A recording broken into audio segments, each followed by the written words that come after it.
Kauter Benania, bonsoir. Bonsoir. Nous sommes actuellement à Tunis, aux journées cinématographiques de Carthage en mode coronavirus. Comment ça se passe cette édition?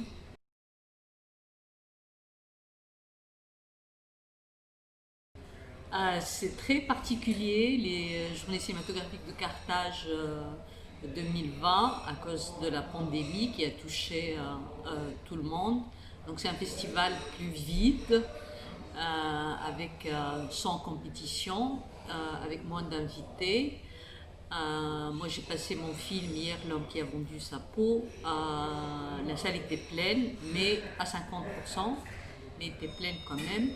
Le public vient voir les films, comme d'habitude, surtout il s'agit d'une édition un peu hommage aux films qui ont marqué les journées cinématographiques de Carthage. Donc c'est une espèce de rétrospective sur les 50 dernières années de cette manifestation. Et moi je suis extrêmement contente parce que j'ai deux films qui ont eu des Tanit d'or, donc un court métrage, Pot de colle, qui repasse dans cette édition, et Zaineb n'aime pas la neige, un documentaire qui repasse, et en plus je passe la première tunisienne de mon nouveau film, L'homme qui a vendu sa peau.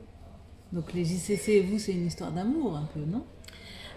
Oui, c'est une histoire d'amour. Moi, j'ai découvert des auteurs incroyables quand j'ai commencé à m'intéresser au cinéma ici, dans cette manifestation. Et voilà, donc oui, oui, c'est c'est une grande histoire. Qu'est-ce qui vous a donné envie de faire du cinéma? Ce qui m'a donné envie de faire du cinéma, c'est beaucoup de choses, mais c'est surtout cette capacité de pouvoir raconter une histoire, inventer un imaginaire, c'est-à-dire créer un monde qu'on peut habiter pendant 1 heure et demie, 2 heures, euh, qui enrichit la vie. Voilà, c'est comme proposer un condensé de vie par lequel on peut s'échapper par moment. Donc c'est surtout cette envie de raconter des histoires. En tant que femme réalisatrice, vous avez souvent mis à l'honneur des personnages féminins, que ce soit des enfants, des adolescentes ou des femmes. Et puis avec L'homme qui a vendu sa peau, vous êtes retourné vers un homme, comme dans le Chalat de Tunis. Qu'est-ce qui vous a intéressé dans cette histoire? Par rapport à l'homme qui a vendu sa peau, c'est vrai que le personnage principal, c'est un personnage masculin.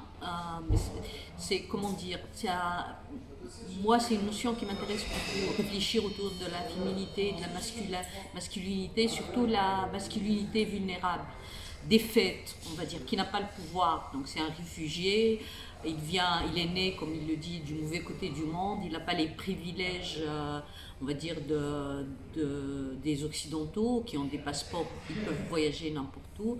Donc c'est ce genre de masculinité qui m'intéresse et sur lequel j'ai travaillé, puisque c'est l'homme qui a vendu sa peau. Donc il y a quelque chose d'extrêmement de l'ordre de la violence symbolique sur son corps et sur son existence. Je rappelle brièvement l'histoire. L'homme qui a vendu sa peau, c'est l'histoire d'un réfugié syrien qui, pour aller en Europe, accepte une proposition assez curieuse d'un artiste contemporain très connu. Il devient son œuvre d'art. Il lui fait un tatouage dans le dos. Et comme ça, il devient une œuvre d'art très sollicitée. Il peut voyager, l'exposer dans de très grands musées. Et les choses se compliquent quand les collectionneurs d'art s'intéressent à cette œuvre, ils veulent l'acheter, la vendre. Et donc voilà, c'est une espèce de voyage du Moyen-Orient jusqu'en Europe. C'est un destin particulier. Et en général, le fait, quand on est auteur par rapport à ces questions de personnages féminins ou masculins, il y a quelque chose qui fait qu'on transcende le genre.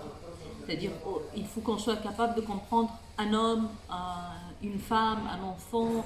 Et c'est ce qui est passionnant dans mon travail, c'est que j'ai cette capacité en créant des personnages de sortir de moi et de vivre d'autres choses et d'avoir des points de vue très différents par rapport à quelque chose. Ouais. Et au-delà de sortir de vous, avec ce film, vous êtes aussi sorti de la Tunisie. Qu'est-ce qui vous a motivé à aller filmer ailleurs ou en tout cas choisir des personnages qui ne soient pas tunisiens? Euh, Justement, c'est mon, on va dire, premier film. Si j'ai fait Les Imams vont à l'école, c'était à Paris. Et ensuite, tous mes films, je les ai faits ici en Tunisie. Zaineb, c'est entre la Tunisie et le Canada, mais c'est un film, on va dire, très tunisien. Et L'homme qui a vendu sa peau, c'est une histoire qui n'a rien à voir avec la Tunisie. Et c'est parce que l'histoire s'est imposée à moi en ces termes. Le personnage est syrien, et voilà, le marché de l'art contemporain, tout ça, c'est des choses extrêmement, on va dire, j'allais dire européennes, mais c'est plus le cas. Mais voilà, la nature de l'histoire est internationale. Et comme ben, moi aussi, je voyage beaucoup, enfin, on fait partie de ces gens qui rencontrent, enfin, un peu cosmopolite. Je vis à Paris, donc c'est une ville cosmopolite. On rencontre des gens de plusieurs nationalités et voilà, ça nous fait réfléchir sur le monde dans lequel on vit, qui est hyper mondialisé, complexe voilà, il n'y a pas de règles dans la fiction. Du moment que l'histoire s'installe dans ma tête, tunisienne ou pas, elle s'installe, elle devient un organe vivant qui vit sa propre vie, qui se développe. Et là, voilà, j'ai envie de l'écrire et de la faire indépendamment de son contexte. Parce que pour moi, même quand je fais des films en Tunisie, par exemple La Belle et la Meute, pour moi, la Tunisie, c'est un contexte. C'est-à-dire, je réfléchis mes personnages pour qu'ils soient compris par n'importe quelle culture ou nationalité. Je cherche toujours quelque chose de l'ordre de quelque chose d'universel et le récit, les personnages. Après, le reste, pour moi, c'est du contexte, vraiment. Vous écrivez tous vos projets, vous passez du long au court métrage. Qu'est-ce qui fait le déclic quand vous vous mettez à écrire? Qu'est-ce qui vous inspire?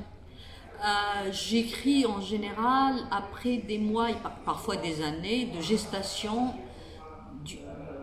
d'une idée, d'une image, quelque chose qui m'a marqué et qui reste comme ça, qui tourne en sourdine, en cachette dans ma tête, jusqu'à devenir grand, jusqu'à devenir, comment dire,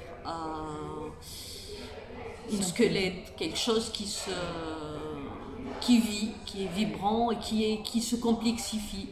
C'est un peu comme de la biologie, j'allais dire. Donc cette idée-là, et quand je sens que c'est devenu mûr, là ça sort, il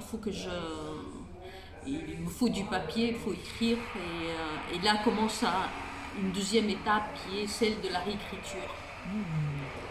Alors, votre film L'homme qui a vendu sa peau va représenter la Tunisie aux Oscars. Il a été présenté à la Mostra de Venise, où il a fait sa première mondiale. Comment s'est passée la sortie d'un film en période de pandémie mondiale? Ben, il n'est pas sorti. La date de sortie française, elle a changé au moins 3 fois. C'était le 15 décembre, ensuite le 30 et ensuite le 13 janvier, mais on ne sait toujours pas parce que les salles de cinéma sont vraiment sacrifiées dans cette pandémie, donc on ne sait pas. Donc vous, comment vous avez vécu cette année étrange? Ben, j'ai beaucoup écrit, j'ai beaucoup réfléchi aux projets à venir. Je ne me suis pas laissée abattre. Moi, le confinement, ça ne me pose aucun problème parce que moi, je me confine de temps en temps pour écrire. Donc, c'est une activité que je connais très bien, sauf que là, c'était avec tout le monde. On était tous confinés. Donc le confinement, ça ne me pose aucun problème. Et j'ai besoin, en fait, de me retirer, de retrouver une solitude qui me nourrit, qui me permet de réfléchir les choses et de ralentir le rythme. Donc j'ai beaucoup écrit et voilà.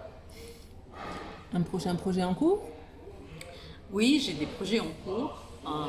J'ai un documentaire que je vais tourner bientôt qui s'appelle Les filles d'Olpha. J'ai aussi un long métrage qui est un peu cher, qu'il va falloir financer, encore plus ambitieux que L'homme qui a vendu sa peau, parce que c'est un film d'époque, tout ça. En Tunisie? Donc en Tunisie, donc le temps de le financer, voilà, je vais faire un cours et un documentaire. Voilà. Alors bonne chance pour tout ça. Merci.